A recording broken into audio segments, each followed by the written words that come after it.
શ્રી ગણેશાય નમઃ. મિત્રો, આપ જોઈ રહ્યા છો યુટ્યુબ આપણી ચેનલ આવો સત્સંગમાં આપ સૌનું સ્વાગત છે.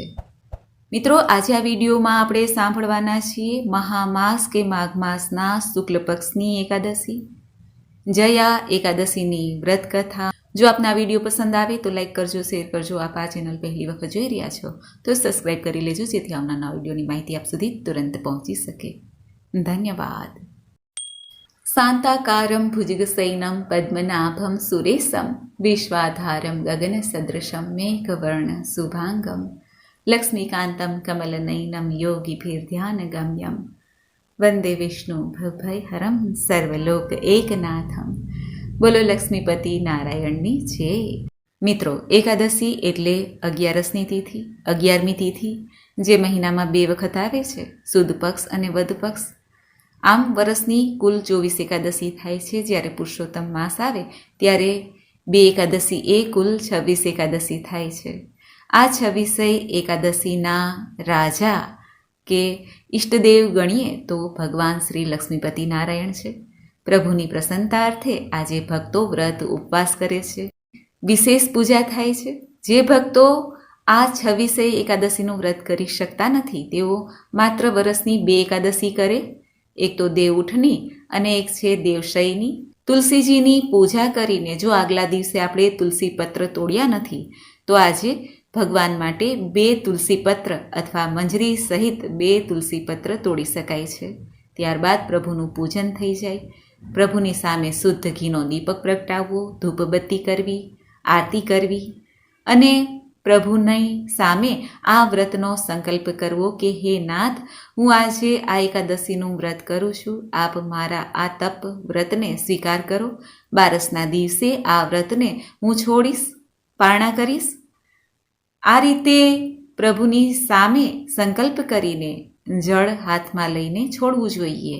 ત્યારબાદ વ્રત કથા અવશ્ય સાંભળવી. બની શકે તો આજે શ્રીમદ ભગવદ્ ગીતાનો પાઠ કરવો. આવો મિત્રો, આપણે સાંભળીએ મહામાસના શુક્લ પક્ષની એકાદશી જયા એકાદશીની વ્રત કથા. બોલો ભગવાન લક્ષ્મીપતિ નારાયણની જય. એક વખત ભગવાન શ્રી કૃષ્ણ રાજા યુધિષ્ઠિરને કહે છે, હે રાજન, મહામાસના શુક્લ પક્ષની એકાદશીનું નામ જયા એકાદશી છે. એકાદશીના વ્રતથી મનુષ્ય ભૂત, પ્રેત, પિશાચ આદિની યોનિમાંથી છુટકારો પ્રાપ્ત કરી શકે છે.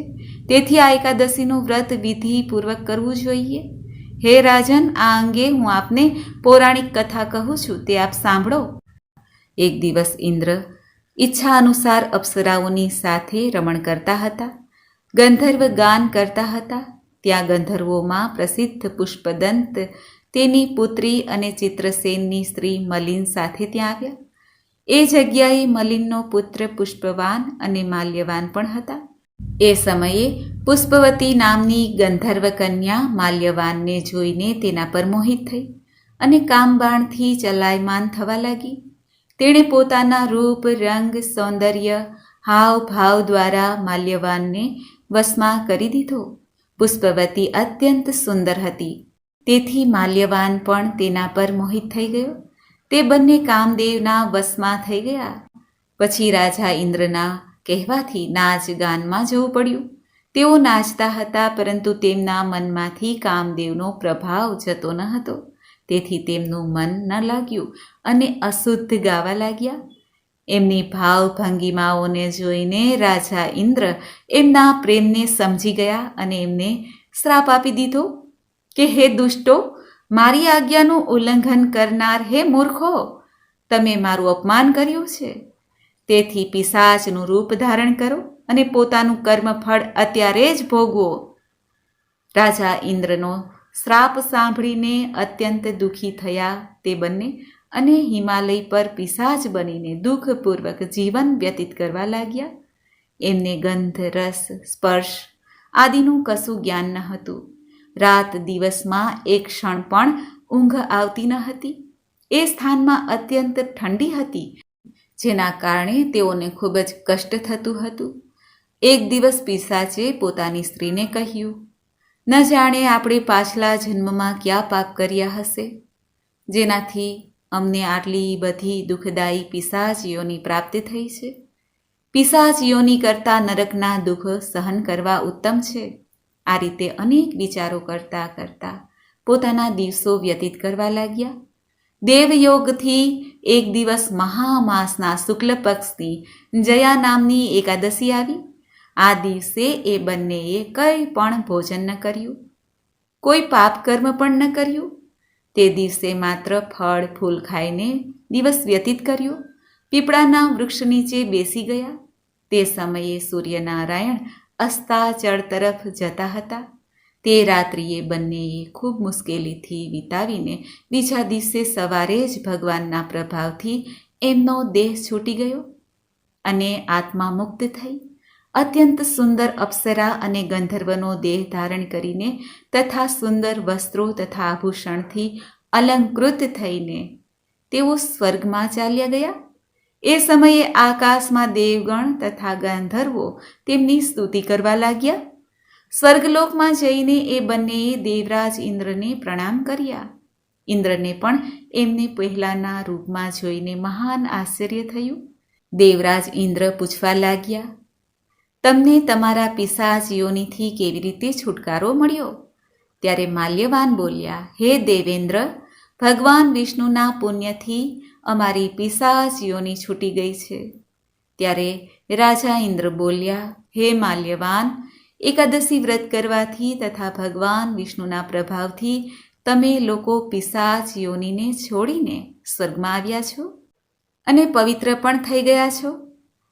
અમારા લોકના પણ વંદનીય થઈ ગયા છો, કારણ કે શિવ અને ભગવાન વિષ્ણુ અમારા લોકો માટે વંદન કરવા યોગ્ય છે. તેથી તમે લોકો ધન્ય છો, ધન્ય છો. હવે તમે પુષ્પવતીની સાથે જઈને વિહાર કરો. ભગવાન શ્રી કૃષ્ણ રાજા યુધિષ્ઠિરને કહે છે, હે રાજન, આ જયા એકાદશીના વ્રતના પ્રભાવથી સમસ્ત યોનિ નષ્ટ થઈ જાય છે.